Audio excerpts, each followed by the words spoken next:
এত সফট হয়েছে যে হাতে নিলেই ভেঙে যাচ্ছে। অনেক মজাদার একটা পিঠা, আপনারা একবার ট্রাই করে দেখতে পারেন। বিসমিল্লাহির রহমানির রহিম। Welcome to Ratna's kitchen. আমি আজ বিকালের নাস্তার জন্য একটা সুস্বাদু স্ন্যাক্স তৈরি করব। সেজন্য সুজিগুলো একটু ধুয়ে নিচ্ছি।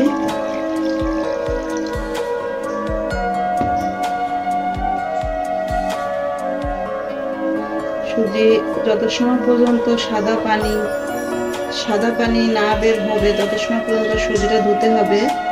হ্যাঁ, আমি 3 বার এইরকম করে 3 বার ধুয়ে নিব। সুজিটা ভালো করে ধুয়ে 2 থেকে 3 বার ধুয়ে নিতে হবে। এইভাবে স্টিলের স্ট্রেনারে সুন্দর করে সেঁকে নিতে হবে। যত সময় পর্যন্ত সাদা পানি না বের হবে তত সময় পর্যন্ত আমরা ধুয়ে নেবেন। এখন আমি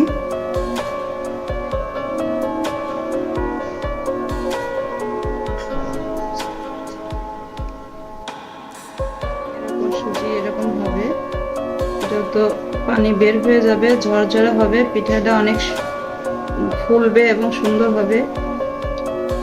এখানে আমি ডিম নিয়েছি 7টা, যেহেতু আমি দেশি মুরগির ডিম নিয়েছি। আপনার ফার্মের ডিম 5টা ডিম নেবেন 500 গ্রাম সুজির সঙ্গে।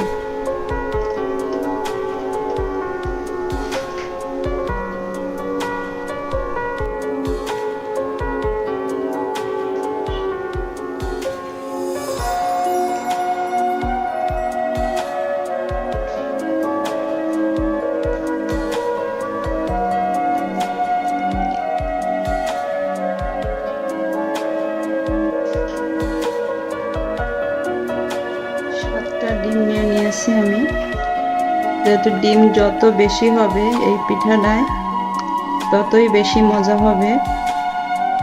এভাবে সুন্দর করে আপনারা হাত দিয়ে মাইখে নিলে বেশি ভালো হবে, কারণ হাত দিয়ে মিক্সটা বেশি ভালোভাবে করা যায়।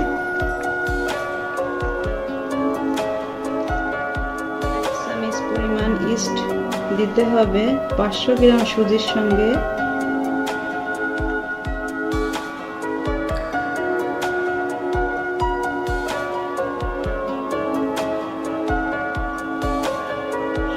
সুন্দর করে মাখাতে হবে, অনেক সময় ধরে মাখাতে হবে। মাখানো যত ভালো হবে পিঠাটা তত সুন্দর হবে, খেতেও মজা হবে। আমি এটা মাখানো হয়ে গেলে 4 ঘন্টার জন্য রেস্টে রেখে দেব।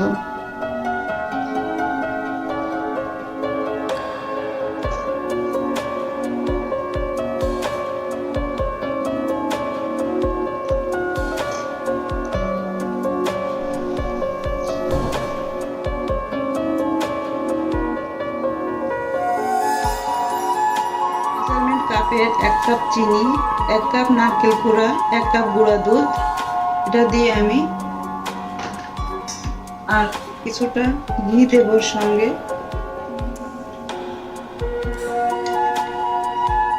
পরিমাণ মতো, এটা কোনো মাপের জিনিস না, পরিমাণ মতো বুঝে ঘিটা দিতে হবে। এখন সুন্দর করে মিক্সড করে নিতে হবে।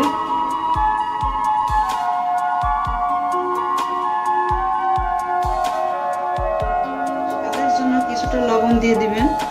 লবণ দিতেও পারেন, নাও দিতে পারেন, কিন্তু লবণ দিলে স্বাদটা বেশি হয়।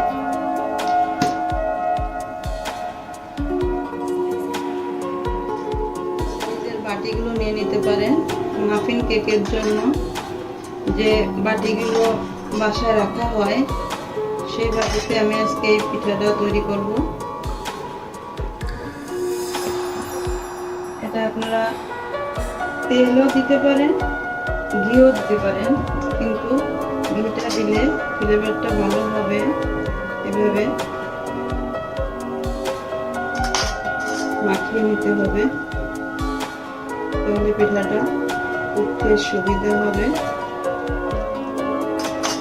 সুন্দরভাবে উঠানো যাবে।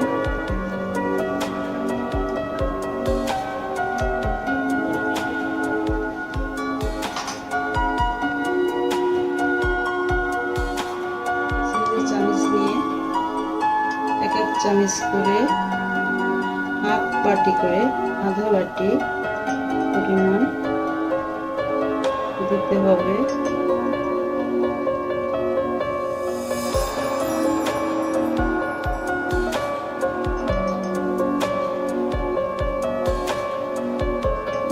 হাফ বাটি করে দিলে ফুলে ভরে যাবে, এই পরিমাণ দিতে হবে।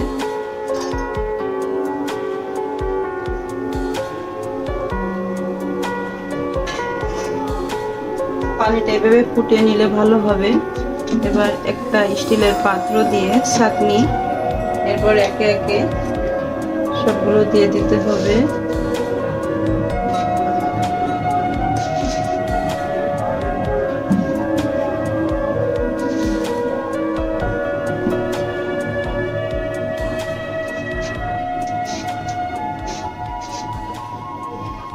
বেশি সময় লাগবে না, এটা 10 মিনিটের মতো সময় লাগতে পারে, 10 থেকে 12 মিনিট। এরপরে সুন্দরভাবে ফুলে উঠবে।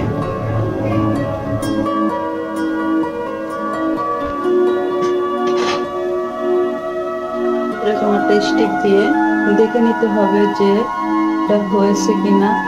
যদি এটার সঙ্গে লেগে যায় তাহলে মনে করতে হবে যে এটা হয়নি, আর যদি না লাগে তাহলে হয়ে গেছে। আমার পিঠা বানানো শেষ। আল্লাহ হাফেজ।